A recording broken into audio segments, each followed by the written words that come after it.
Hello everyone, उम्मीद करता हूँ आप सब लोग बहुत अच्छे होंगे। बड़ा ही प्यारा क्वेश्चन आज डिस्कस हो रहा है। ये देखिए, इसमें लैंग्वेज बड़ी प्यारी दे रखी है क्वेश्चन ने। वो कहता है एक वेक्टर ए है, एक वेक्टर बी है, एक वेक्टर सी है।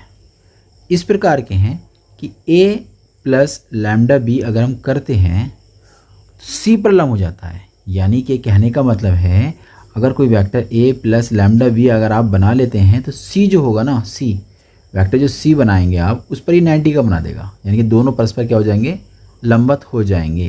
कहने का मतलब है लंबवत होने का कि इस वेक्टर की मल्टीप्लिकेशन जो होगी ना डॉट में सी के साथ, वो कितनी हो जाएगी, 0। लंबवत होने का मतलब तो यही होता है। फिर क्वेश्चन कहता है आगे, लैम्डा का मान ज्ञात कीजिए। तो बड़ी प्यारी लैंग्वेज में ये क्वेश्चन दिया गया है और उम्मीद करता हूँ ये क्वेश्चन आपकी समझ में आ भी गया होगा। तो सबसे पहले क्या, स्टैम्प मार्किंग होने की वजह से हम लोग ना थोड़ा सा जो क्वेश्चन दे रखा होता है उसको नोट कर लेते हैं। तो गिवन दैट वेक्टर ए दे रखा है 2i + 2j + 3k।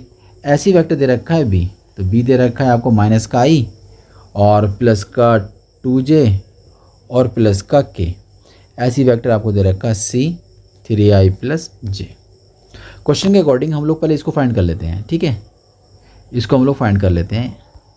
तो हमारे पास आएगा a प्लस लैम्डा बी। तो a की वैल्यू हमारे पास 2i है, प्लस का 2j है और प्लस का 3k है, प्लस लैम्डा जो b की वैल्यू उसको नोट कर दीजिए, वो है -i प्लस का 2j और प्लस का k।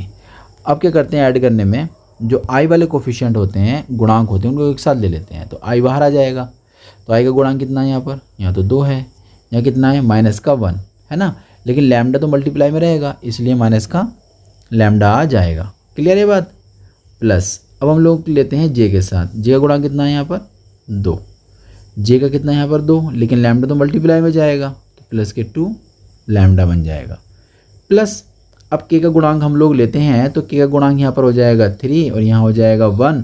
लैम्डा साथ आएगा तो लैम्डा इस तरीके से बन जाएगा। तो आपने ना इतना काम तो कर लिया। अब यहाँ से थोड़ा लिख दिए सिंस, चूँकि ये दिया है, आप ऐसे भी बोल सकते हैं कि ये वाला वेक्टर एक्चुअली में परपेंडिकुलर है सी के साथ। अब सी के साथ परपेंडिकुलर है तो इसलिए आप क्या कर सकते हैं, आप कह सकते हैं कि भैया ये एक्चुअली में सी के साथ डॉट में रिजल्ट 0 रखेगा। ठीक है, हम इसकी वैल्यू रखेंगे, सी की रखेंगे, डॉट आंसर 0 के बराबर रखेंगे। तो a plus A lambda B की वैल्यू हमारे पास ये रही, इसको नोट कर देंगे। तो आपके पास जो रिज़ल्ट आएगा वो इस तरीके से आ जाएगा, और ये है 3 प्लस लैम्डा के साथ। ये तो आपने इसकी वैल्यू रख दी, प्लस डॉट। अब रखेंगे सी जो था वो रहा हमारे पास ये 3i और प्लस j, इतना हो गया इक्वल टू 0। अब i के गुणांक की i गुणांक से मल्टीप्लिकेशंस करेंगे, तो i गुणांक तो 3 है, 3 की मल्टीप्लाई करेंगे इस वाली ब्रैकेट से। ये वाला j का है, j की गुणांक करेंगे j से। k का कोफिशिएंट ये रहा, k इसमें है नहीं तो k के लिए रिजल्ट 0 बन जाएगा, k को हम नहीं लेंगे।